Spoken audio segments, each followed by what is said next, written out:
अब हम आते हैं दूसरा टाइप, जिसको मेट्रोरेजिया कहा जाता है। ये जो मेट्रोरेजिया है, इसका मतलब है कि इंटरमेंस्ट्रुअल ब्लीडिंग। नॉर्मल जो साइकिल है 28 दिन की, उसमें बीच में ही कभी ब्लीडिंग हो तो वो चीज़ कहलाती है मेट्रोरेजिया। और ये जो ब्लीडिंग रहता है, ये स्पॉटिंग के रूप में भी हो सकता है, नॉर्मल मेंसेस जैसा भी हो सकता है, या उससे ज़्यादा haemorrhage other than normal menses वैसा भी हो सकता है। इसी में एक टर्म आती है जिसको कहते हैं मिटल स्टेनिंग। इसका मतलब रहता है कि जब ओव्यूलेशन हो रहा है तब ऐसे समय में ब्लीडिंग या स्पॉटिंग दिखाई दिया जाए तो वो कहलाता है मिटल स्टेनिंग। 14 दिन पहले या 14 दिन बाद मेंस्ट्रुएशन के वो वाली कंडीशन जो रहती है वो ओव्यूलेशन की रहती है, मतलब ओवम जो है वो ओवरी से बाहर रिलीज होता है, तो वो कंडीशन है ओव्यूलेशन की। तो ऐसे समय में ये मिटल स्टेनिंग कई लोगों में देखा जाता है। इसका कॉज जो है वो अननोन है। अब इसके पर ये काफ़ी कॉमन है ये कंडीशन। अब वैसे जनरल जो मेट्रोरेजिया है उसके क्या क्या कारण है, तो ओसीपीज का साइड इफ़ेक्ट हो सकता है, आईयूडी का यूज़ के कारण भी हो सकता है, ओवेरियन सिस्ट यदि किसी में हो जाए तब भी हो सकता है, पॉलिप्स हो जाए तब भी हो सकता है, कोई इंजरी हो जाए, ट्रॉमा, फॉरेन बॉडी यदि कोई बॉडी में है, इन्फेक्शन हो जाए और वो रह जाए तो वो भी कारण हो सकता है। एक्टोपिक प्रेगनेंसी का मतलब है फेलोपियन ट्यूब में इम्प्लांटेशन होना, तब भी हो सकता है। मिस कैरेज यदि किसी का हुआ है तब भी ऐसी कंडीशन देखी जाती है। किसी को मैलिग्नेंसी है, मतलब कैंसर वाले टाइप का यदि कंडीशन है तब भी हो सकता है उसमें, यूट्रस में। एंडोमेट्राइटिस हो जाए तब भी ये कंडीशन होती है, और एसटीआई में भी देखा जाता है, सेक्सुअली ट्रांसमिटेड इन्फेक्शन जो रहते हैं उनमें भी होता है। अब आता है कि इसका ट्रीटमेंट क्या है।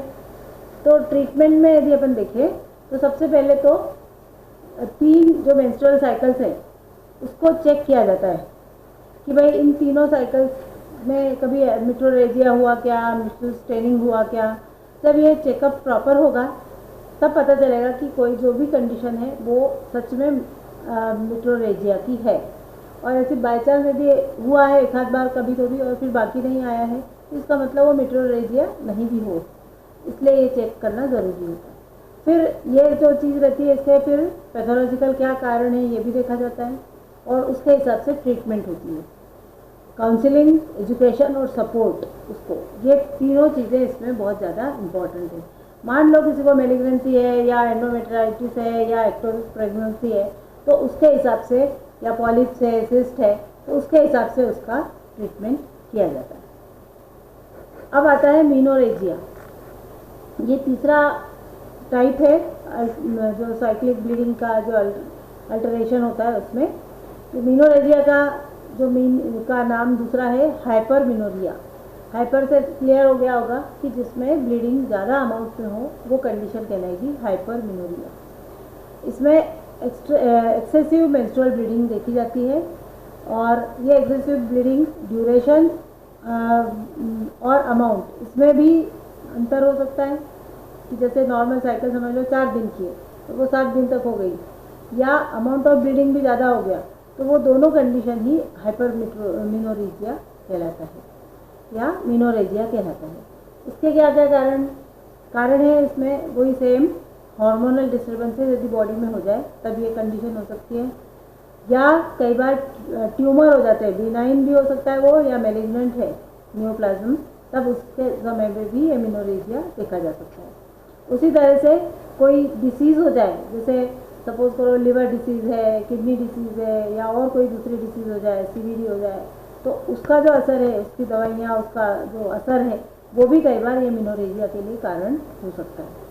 उसी तरह से इन्फेक्शंस हो जाए और कोई दूसरे टाइप के यूट्रस में या ओवरी में तब भी होता है, और इंट्रायूटेराइन डिवाइसेस के कारण भी ये कंडीशन हो सकती है, वो सूट नहीं करती कई बार और उसके कारण भी ये प्रॉब्लम आती है।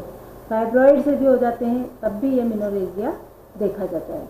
अब इसकी ट्रीटमेंट में क्या है कि जो भी कॉज होगा उसके हिसाब से इसकी ट्रीटमेंट होती है। बेस्ट तो यह है कि हार्मोनल थेरेपी दी जाती है, और यदि उससे ठीक हो गया तो ठीक, नहीं तो फिर सर्जरी भी करना पड़ सकती है। और नॉर्मली ये देखा गया है कि यदि मेनोरेजिया है तो जो भी लेडी रहेगी उसके इसमें हीमोग्लोबिन की लेवल बहुत ज़्यादा कम हो जाता है और एनीमिक हो जाती है वो लेडी, और ऐसी एनीमिक लेडी में और मेनोरेजिया बढ़ जाता है। तो इस कारण से ये एनीमिया जो है उसको प्रिवेंट करने की इसमें बहुत ज़्यादा आवश्यकता रहती है। तो जब भी ऐसा ब्लीडिंग में कोई प्रॉब्लम आती है तो उसके डाइट को भी ध्यान रखना पड़ता है, और हाई हीमोग्लोबिन फॉर्मिंग जो डाइट है वो उसको देना चाहिए ताकि उसकी हेल्थ नॉर्मल बनी रहे। तो ये अपना हो गया मेंस्ट्रुअल साइकिल्स, मेंस्ट्रुएशन में जो भी डिसऑर्डर्स हैं वो सभी पाँचों के पाँचों डिसऑर्डर्स हो गए। अब इसमें आप लोगों को यदि कोई भी डिफ़िकल्टी है तो आप लोग पूछ सकते हो।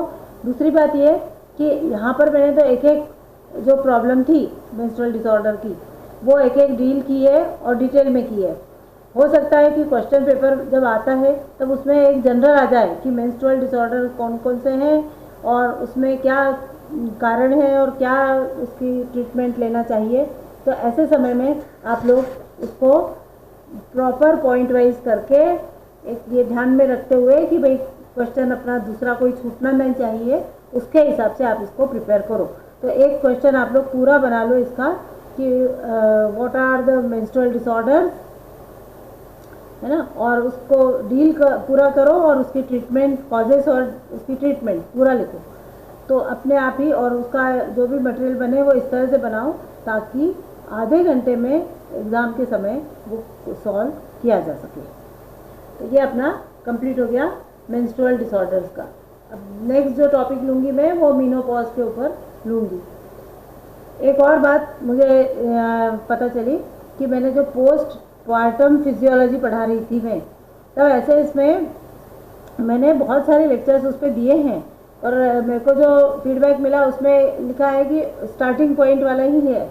तो मेरे को जहाँ तक मैंने अपना चेक किया तो मेरे को ये पता चला कि उसमें लास्ट डिसऑर्डर बचा है कि पोस्ट पार्टम फिजियोलॉजी में क्या चेंजेस है, उसका जो लास्ट पार्ट और उसके ट्रीटमेंट, मतलब न्यूट्रिशनल मैनेजमेंट या कहना चाहिए जनरल मैनेजमेंट, तो वो बताना है। तो वो मैं आप लोगों का मेनोपॉज के बाद लूँगी।